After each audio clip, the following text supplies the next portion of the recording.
ब्रह्मा जी की सृष्टि में जहाँ तक शरीरधारी नर नारी थे वे रावण के अधीन हो गए।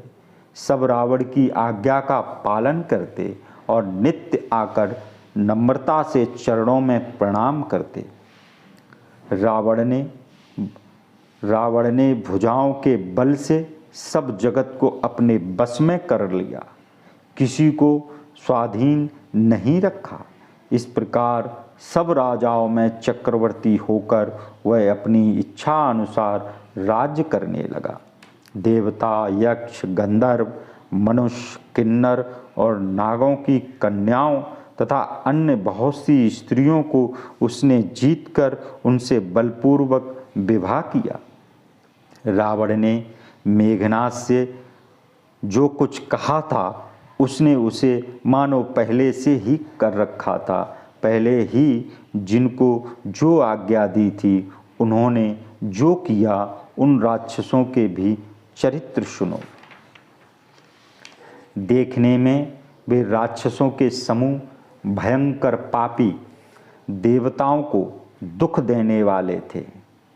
असुरगण माया से अनेक रूप धरकर उपद्रव करने लगे। जिस प्रकार धर्म की जड़ कटे वे सब वेद के विरुद्ध काम करने लगे। वे जिस स्थान में गौ ब्राह्मण पाते उसी गांव और नगर में आग लगा देते थे। शुभ कर्म कहीं नहीं होने देते।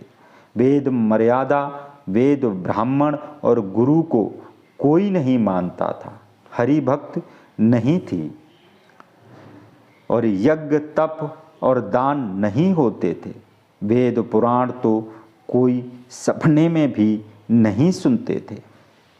जप, जोग, वैराग्य, तप और यज्ञ के भाग ये जहाँ कहीं अपने कानों से सुनता तो रावण स्वयं उठ दौड़ता, कुछ रहने नहीं पाता, अपने हाथों से सब विध्वंस कर देता। ऐसा भ्रष्टाचार संसार में हुआ कि कानों से धर्म सुनाई नहीं पड़ता था।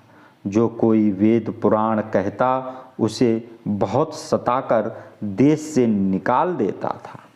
भयंकर राक्षस जो अनीत करते थे वह कहीं नहीं जा सकती। हिंसा में ही जिनकी प्रीत थी उनके पापों की क्या सीमा होगी। ऐसे दुष्ट चोर जुआरी बहुत बढ़ गए जो पराया धन और पराई स्त्री पर अपना मन चलाते थे।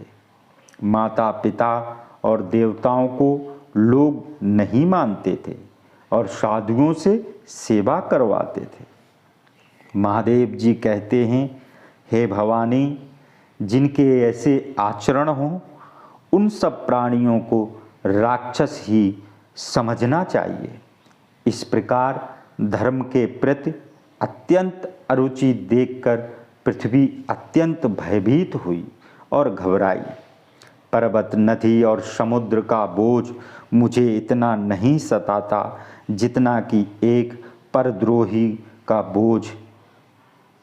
सब धर्म विपरीत देखती पर रावण के डर से पृथ्वी कुछ नहीं कह सकती थी। तब हृदय में विचार करके गौ का रूप धरकर पृथ्वी वहाँ गई जहाँ सब देवता और मुनि थे। पृथ्वी ने अपना दुख रोकर सुनाया पर किसी से कुछ काम न हुआ।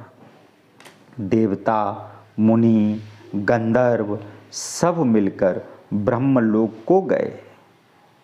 साथ में गौ रूप धारण करने वाली भय और दुख से व्याकुल बेचारी भूमि थी।